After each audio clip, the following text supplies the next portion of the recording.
नमस्कार, आप देख रहे हैं दिव्य हिमाचल टीवी। मैं अनुज कुमार। समय है न्यूज बुलेटिन का, तो आइए करते हैं शुरू मेन हेडलाइंस के साथ। बिलासपुर एम्स हिमाचल को समर्पित। प्रधानमंत्री नरेंद्र मोदी ने किया 1470 करोड़ से बने संस्थान का उद्घाटन। अंतर्राष्ट्रीय कुल्लू दशहरा उत्सव का भव्य आगाज। शान से निकली भगवान रघुनाथ जी की शोभा यात्रा।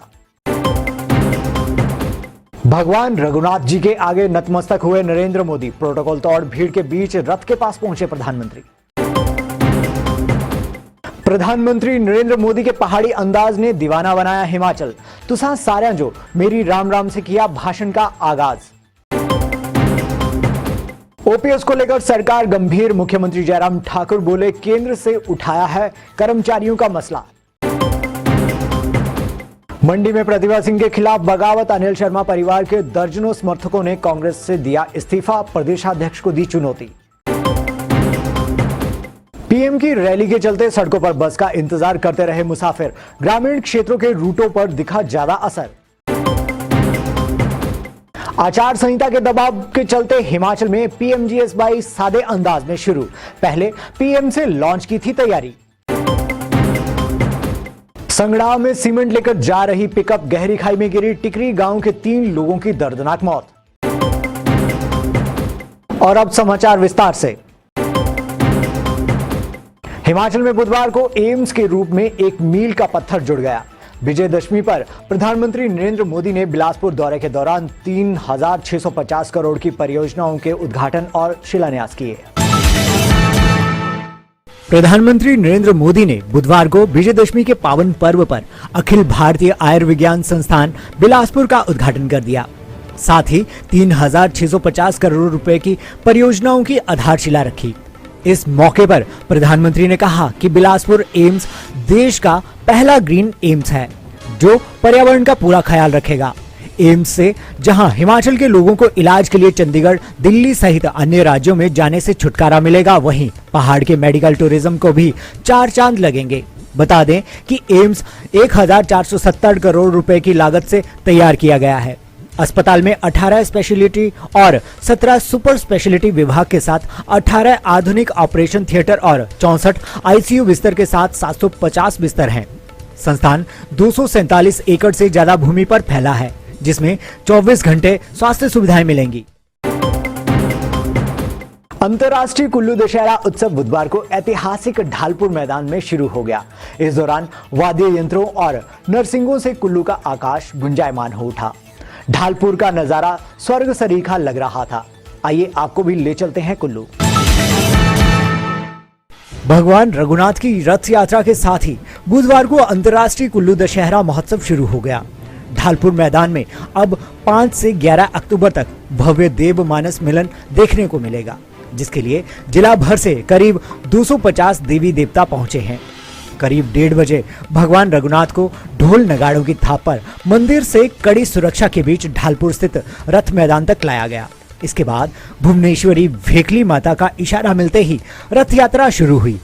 इस दौरान हजारों लोगों में भगवान रघुनाथ के रथ को खींचने का उत्साह दिखाया।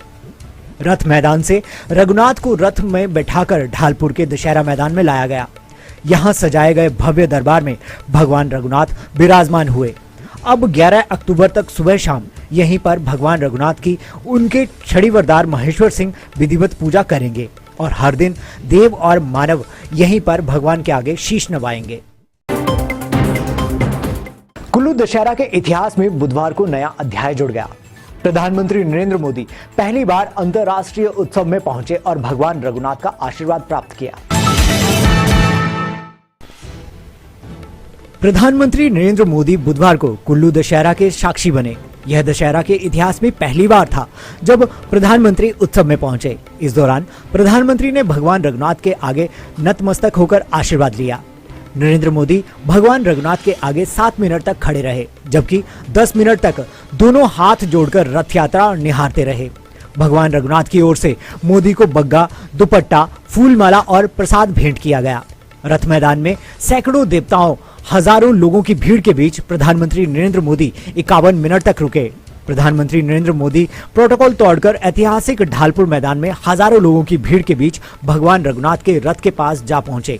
इस दौरान ढालपुर मैदान में ट्रैफिक व्यवस्था संभालने वाले देवता धूमल नाग ने भीड़ को नियंत्रित किया और किसी को भी पीएम मोदी के करीब नहीं जाने दिया। प्रधानमंत्री नरेंद्र मोदी के पहाड़ी अंदाज ने हिमाचल को दीवाना बना दिया। नरेंद्र मोदी ने जैसे ही पहाड़ी भाषा में संबोधन का आगाज किया, समस्त पंडाल तालियों की गड़गड़ाहट से गूंज उठा। प्रधानमंत्री नरेंद्र मोदी ने बुधवार को बिलासपुर एम्स का उद्घाटन कर दिया। प्रधानमंत्री ने अपना भाषण पहाड़ी में शुरू किया और कहा, तुसा सारियां जो मेरी राम राम, तुसा जो एम्स दी बड़ी बड़ी बधाई, तुहा सारियां जो मेरी राम राम, कन्ने एम्स री बड़ी बड़ी बधाई। अपने भाषण के दौरान प्रधानमंत्री ने जयराम ठाकुर सरकार को खूब शाबाशी दी। पीएम ने कहा कि देश में हिमाचल ही एक ऐसा राज्य है जिसने 100% कोविड वैक्सीन का लक्ष्य पूरा कर लिया है। ड्रोन पॉलिसी बनाने वाला हिमाचल देश का पहला राज्य बना है। उन्होंने कहा कि देश भर में एम्स हैं, लेकिन हिमाचल का एम्स पहला ऐसा संस्थान है जो ग्रीन एम्स के नाम से जाना जाएगा। विपक्ष पर निशाना साधते हुए प्रधानमंत्री ने कहा कि पहले सिर्फ शिलान्यास होते थे, लेकिन परियोजनाओं को मूर्त रूप नहीं मिलता था, लेकिन अब अटकना, लटकना और भटकना का जमाना चला गया है। प्रधानमंत्री ने कहा कि हिमाचल को राष्ट्र रक्षा के रूप में जाना जाता है, क्योंकि यहाँ के वीर सपूतों ने मां भारती की रक्षा के लिए अहम योगदान दिया है। अब एम्स से हिमाचल जीवन रक्षक के रूप में जाना जाएगा। जय माता नैना देवियारी, जय बजिए बाबेरी, बिलासपुरा लियो और धन्य हो गया। आज मिंजो दशहरे रे इस पावन मौके पर माता नैना देविया रे आशीर्वादाने तुआ सरिया साराया ये दर्शन रा सौभाग्य मिला। तुहा सारे जो मेरी राम राम, कन्ने एम्स री बड़ी बड़ी बधाई। प्रदेश का सर्वाधिक लोकप्रिय मीडिया दिव्य हिमाचल एक बार पुनः अपने पाठकों के लिए लेकर आया है एक लकी योजना, कौन बनेगा लखपति, जिसके तहत प्रथम विजेता को दिया जाएगा 1 लाख का नगद पुरस्कार व रेफ्रिजरेटर, वॉशिंग मशीन से लेकर अन्य ढेरों पुरस्कार। तो आज ही अपने नजदीकी एजेंट या हॉकर से अपनी दिव्य हिमाचल की प्रति सुनिश्चित करवाएं व जुड़ जाएं दिव्य हिमाचल के इस लकी कूपन योजना के साथ। अधिक जानकारी के लिए पढ़ें दिव्य हिमाचल अखबार या संपर्क करें 01892 264713 पर। मुख्यमंत्री जयराम ठाकुर ने ओल्ड पेंशन स्कीम पर बड़ी बात कही है और कैसे इसे लागू किया जाएगा इस पर स्थिति स्पष्ट की है। आइए जानते हैं क्या कह रहे हैं सीएम। हिमाचल के मुख्यमंत्री जयराम ठाकुर ने कहा कि प्रदेश सरकार कर्मचारियों के ओपीएस के मुद्दे पर संवेदनशील है। प्रदेश सरकार इस मुद्दे को केंद्र सरकार के माध्यम से सुलझाना चाहती है। मसले को केंद्र सरकार के समक्ष उठाया गया है। जिन कांग्रेस राज्यों ने ओपीएस को लागू करने की घोषणा की है, उन्होंने भी व्यवहारिक रूप से इसे लागू नहीं किया है। सीएम ने कहा कि कांग्रेस ओपीएस के मुद्दे पर राजनीति कर रही है। पत्रकारों से अनौपचारिक रूप से बातचीत करते हुए सीएम ने कहा कि हिमाचल प्रदेश में ओपीएस को पूर्व कांग्रेस सरकार ने लागू किया था। उसके बाद वर्ष 2013 में पूर्व मुख्यमंत्री वीरभद्र सिंह की सरकार बनी। उस समय किसी ने भी इस मुद्दे पर कुछ नहीं बोला। अब अचानक 20 वर्ष बाद कैसे इसकी याद आ गई। विधानसभा चुनाव से पहले हिमाचल में राजनीति परवान पर है और आरोप प्रत्यारोपों का दौर भी जारी है। इसी बीच मंडी कांग्रेस में प्रदेशाध्यक्ष के खिलाफ बगावत के सुर बुलंद है। मंडी सदर से अनिल शर्मा परिवार के दर्जनों समर्थकों ने बुधवार को कांग्रेस की प्राथमिक सदस्यता से त्यागपत्र दे दिए।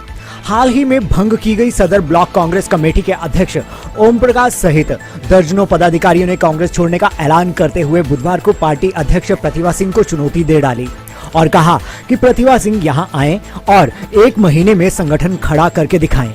ओम प्रकाश ने कहा कि प्रतिभा सिंह कुछ चुनिंदा नुमाइंदों की अध्यक्ष बनकर रह गई हैं। उन्होंने प्रदेश अध्यक्ष बनने के बाद कांग्रेस को जोड़ने के बजाय तोड़ने का काम किया है। जबकि पूर्व प्रदेश अध्यक्ष कुलदीप सिंह राठौर ने कांग्रेस को जोड़ा है और उनके नेतृत्व में कांग्रेस पार्टी ने उपचुनावों में जीत दर्ज की है। उन्होंने कहा कि प्रतिभा सिंह द्वारा कुछ लोगों के कहने पर सदर कांग्रेस कार्यकारिणी पर सर्जिकल स्ट्राइक की है, जिसका खामियाजा कांग्रेस पार्टी को आने वाले चुनावों में भुगतना पड़ेगा। प्रधानमंत्री की रैली के चलते बुधवार को कई बस रूट प्रभावित रहे, जिसके चलते जनता को भी दिक्कतों का सामना करना पड़ा। इस दौरान कई लोग सड़क पर बस का इंतजार करते दिखे। प्रधानमंत्री नरेंद्र मोदी की रैली के लिए लोगों को ले जाने और रैली से वापस छोड़ने के लिए करीब 2000 से ज्यादा बसें लगाई गई थी। एचआरटीसी की 1200 और करीब 900 निजी बसें पीएम की रैली के लिए गई थी। इस कारण प्रदेश के कई रूटों पर बुधवार को बस सेवा प्रभावित रही। लोगों को आने जाने में दिक्कतों का सामना करना पड़ा। खासकर ग्रामीण रूटों पर लोगों को ज्यादा दिक्कतें आईं। उधर एचआरटीसी प्रबंधन का कहना है कि पीएम दौरे के लिए भेजी गई बस जल्द अपने अपने रूटों पर चलना शुरू हो जाएंगी। गुरुवार को 11 बजे तक सभी रूटों पर बसें सुचारू रूप से चल पड़ेंगी। प्रधानमंत्री ग्राम सड़क योजना के तीसरे चरण की शुरुआत राज्य सरकार ने बेहद सादे अंदाज में कर दी है। हालांकि पहले इसे प्रधानमंत्री से लॉन्च करवाने की तैयारी थी। हिमाचल में पीएमजीएसवाई फेज 3 का आगाज हो गया है। केंद्र सरकार की मदद से करोड़ों रुपए की महत्वाकांक्षी योजना को पहले प्रधानमंत्री शुरू करने वाले थे और इसके लिए लोक निर्माण विभाग व्यापक स्तर पर तैयारियां भी कर रहा था। लेकिन विधानसभा चुनाव की तारीख नजदीक देख विभाग को इस परियोजना पर प्रधानमंत्री के दौरे से पहले ही काम शुरू करना पड़ा। केंद्र सरकार ने जिन 15 ब्लॉक में सड़कों के रखरखाव की मंजूरी दी है, उनके विभाग ने बड़े पैमाने पर टेंडर करवा दिए हैं, ताकि आचार संहिता लगने के बाद भी इन सड़कों का काम तय समय पर पूरा हो सके। सिरमौर के संगड़ाह में एक दर्दनाक हादसे में 3 लोगों की मौत हो गई। देर रात पेश आए हादसे में एक ही गांव के नौजवानों की असमय मौत से मातम छा गया है। संगड़ाह के टिकरी में मंगलवार देर रात पिकअप की गहरी खाई में गिर जाने से 3 लोगों की मौत हो गई। मृतकों की पहचान रामस्वरूप, ईश्वर चंद्र उर्फ बंटा और गीताराम निवासी टिकरी के रूप में हुई है। हादसे के संगड़ाह क्षेत्र में शोक की लहर दौड़ गई है। बताया जा रहा है कि पिकअप संगड़ाह से सीमेंट लेकर टिकरी जा रही थी कि अचानक हादसे का शिकार हो गई। हादसा इतना भयानक था कि गाड़ी के परखच्चे उड़ गए। गांव के लोगों ने बताया कि इस दौरान इंजन में जोरदार धमाके के साथ आग लग गई। गाड़ी के गिरने की आवाज सुनते ही गांव के लोग दुर्घटना स्थल की ओर भागे और बचाव कार्य में जुट गए। पुलिस थाना प्रभारी मेहरचंद ने बताया कि पोस्टमार्टम के बाद शव परिजनों को सौंप दिए हैं। और अब चलते चलते बुराई पर अच्छाई की जीत। हिमाचल में धूमधाम से मनाया गया दशहरा उत्सव। कुल्लू से सीधे शिमला पहुंचे मुख्यमंत्री जयराम ठाकुर। कल सुबह 10:30 बजे सचिवालय में होगी मंत्रिमंडल की बैठक। कल से मेरिट से एससीए बनाएंगे कॉलेज। विश्वविद्यालय ने इस बार भी बहाल नहीं किए छात्र संघ चुनाव। और चुनाव से पहले पड़ोसी राज्यों की शराब पर निगरानी। हरियाणा, पंजाब और जम्मू कश्मीर में रखना होगा सीमित कोटा। बुलेटिन में अभी के लिए बस इतना ही। कल आपसे फिर मुलाकात होगी, तब तक देखते रहिए दिव्य हिमाचल टीवी।